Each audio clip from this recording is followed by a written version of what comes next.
Le monde bouge, la Chine avance, deuxième partie, toujours en compagnie de Sébastien Périmoni, qui est militant à Solidarité et Progrès. Est-ce que très rapidement on peut représenter Solidarité et Progrès pour les auditeurs qui viennent nous rejoindre? C'est le parti de Jacques Cheminade qui est quand même relativement connu. Il a été 3 fois candidat à la présidentielle et il avait mis au cœur de son programme trois choses fondamentales qui étaient l'exploration spatiale dont on a tant parlé, l'économie bleue, nettoyer les océans, et le troisième pilier de son programme, c'était le développement de l'Afrique, dont il a beaucoup parlé. Et il a été d'ailleurs extrêmement bien vu, puisqu'il a été le seul candidat dans l'histoire de la Ve République à parler du tabou qu'est le franc CFA lors du fameux débat des 11 candidats sur BFM TV à l'époque. Exactement. En mettant de l'avant ce tabou qui reste encore aujourd'hui dans la relation entre la France et l'Afrique. Alors on va revenir un petit peu justement sur ces relations entre les pays du Nord dont nous faisons partie, en tout cas la France dont la France fait partie, avec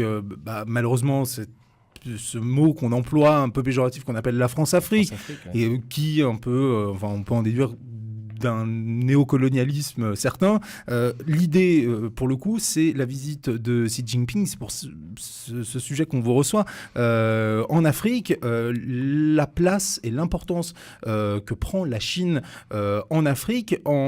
Alors, est-ce que la Chine, justement, qui a tendance à prendre cette place, arrive d'une façon plus intelligente que ne l'ont fait les Français, que ne l'ont fait les Anglais? Est-ce que la Chine a, arrive moins masquée et finalement en tire plus de bénéfices? Pour l'instant, je dirais pas qu'elle tire plus de bénéfices parce qu'elle investit énormément et disons sa stratégie est quand même une stratégie de long terme. C'est-à-dire que ces investissements qui sont très lourds dans des trains à grande vitesse, dans des barrages hydroélectriques, dans des ponts, c'est quand même des investissements qui sont lourds et qui rapportent à moyen et long terme. Donc c'est vrai qu'il n'y a pas une stratégie, je dirais qu'on a eu trop souvent dans la logique monétaire occidentale d'une volonté de profit à court terme et relativement important. Donc il y a déjà une intention qui est un petit peu différente. Et le deuxième point, c'est qu'elle n'avance pas masquée, disons, elle n'avance pas avec la même intention. C'est vrai qu'elle n'avance pas avec cette idée de paternalisme, justement, de vouloir donner des leçons, imposer des idées politiques, etc. Bon, évidemment, la Chine ne va pas imposer la démocratie en Afrique, vu que là-bas, il y a un régime unique. Donc voilà, évidemment, ça ne pose pas les mêmes relations, en tout cas. Oui. Et donc, c'est vrai qu'elle arrive vraiment... c'est un peu la méthode Trump, quoi. C'est fini la géopolitique, on fait du business.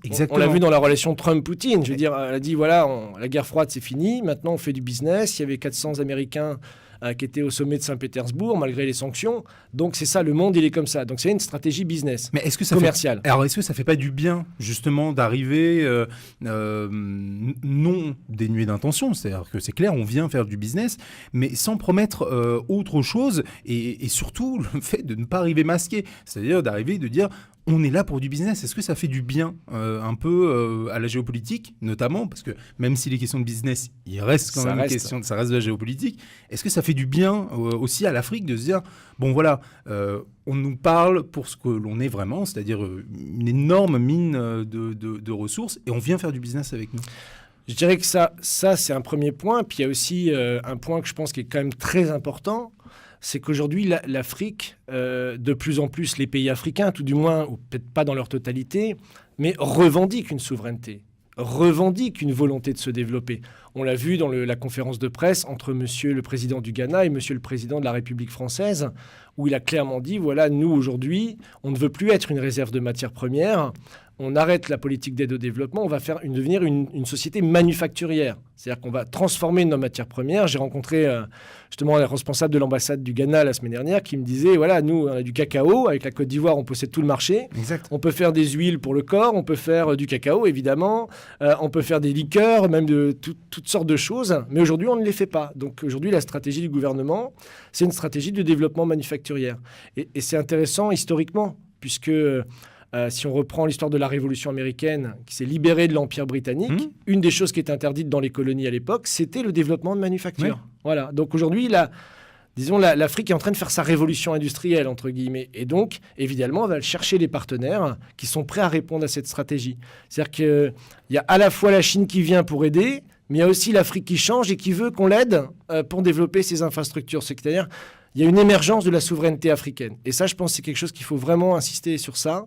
et ça permet de sortir d'une Afrique qu'on vient aider de l'extérieur. Alors qu'on vient aider, et malheureusement, souvent, lorsque cette souveraineté, on a pu le voir à travers de nombreux exemples à travers l'histoire, dès que cette souveraineté auprès des anciens pays colonisateurs, la France, l'Angleterre, les Pays-Bas, une fois que ces pays-là demandaient une souveraineté, et en général, ça se passait pas très bien, ça se transformait en guerre civile, ça se transformait en changement de pouvoir, etc. Est-ce que finalement, la Chine, alors attention, a plus une tentative d'apporter la paix, au moins en tout cas de l'apaisement? C'est clairement, de toute façon, on a peut-être du mal à le concevoir, mais le nouveau paradigme des nouvelles routes de la soie, c'est vraiment l'idée d'un monde harmonieux, comme dit souvent Xi Jinping, et justement de sortir de la conception économique qui a tant prévalu du jeu à somme nulle. C'est-à-dire, en gros, il y a un gagnant, il y a un perdant. Le rapport de force, la compétition permanente, la concurrence permanente, et un coup on gagne, un coup on perd. Donc c'est vrai que l'approche chinoise est un peu différente. Donc du coup, il y a évidemment le facteur de paix. Et moi, je me suis réjoui de ça il y a quelques jours, quand j'ai vu le premier avion partir de l'Érythrée rempli d'Érythréens et arriver en Éthiopie, sachant qu'il y a encore 10 ans, il y avait 100 000 morts parce que les pays s'étripaient sur la base justement des frontières coloniales qui avaient été fait un peu n'importe comment, etc. Voilà, on trace une ligne droite et puis on voit. Et voilà, et donc aujourd'hui, l'Éthiopie, qui a beaucoup profité des investissements chinois, a développé donc une élévation de son niveau de vie, une conception différente. En 10 ans, incroyable. Incroyable. Et donc, si vous voulez, ça change aussi les mentalités. Et on voit que les adversaires du passé peuvent devenir des amis aujourd'hui. Ce qu'on appelle l'esprit de Singapour aujourd'hui. Ouais. C'est la Corée du Sud, la Corée du Nord, Trump et Poutine, Ahmed et Afwerki en Érythrée et Éthiopie. On a ce nouveau paradigme qui a beaucoup d'impact positif, pacifique à travers le monde. Et ça, c'est ce qu'on peut noter. Et que les forces, entre guillemets, anciennes, sont en train d'un petit peu de perdre la partie. Alors, c'est intéressant. Pour la Chine, aussi bien pour l'Afrique, est-ce que l'on ne risque pas aussi, malheureusement, après une situation d'apaisement, de peut-être revoir, alors non pas des ingérences, puisque voilà la question, mais justement, c'est-à-dire que maintenant, on combat sur un autre terrain. On peut le voir, notamment entre la Chine et les États-Unis, où Trump augmente de façon complètement dingue les barrières douanières. Donc, à partir de ce moment-là, est-ce que, alors peut-être trop se projeter, mais est-ce que on va glisser les conflits sur un autre terrain? C'est-à-dire qu'on n'est plus sur une question de langue, d'ethnie, d'appartenance, machin. On va commencer vraiment à se retrouver sur des combats purement économiques. Oui, ça c'est un risque. C'est évidemment un risque, et c'est aussi en fonction des leaders qui seront les leaders de demain. Parce que c'est vrai que Xi Jinping a quand même brisé, avec une certaine tradition dans son pays, a beaucoup lutté contre la corruption. Parce qu'il y avait une corruption chinoise en Afrique, ça a été très présent. Donc demain, qui sera là après Xi Jinping? Quelle politique il aura? Qui sera là après Trump? Qui sera là après Poutine?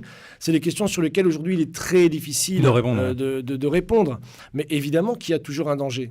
Et c'est pour ça que j'insiste sur cette question de souveraineté africaine, voire panafricaine, où l'Afrique, si elle arrive à rentrer dans cette politique de développement endogène et, je dirais, souverain, aura son mot à dire dans les éventuelles guerre future économique si jamais elle devait arriver. Voilà. Exactement.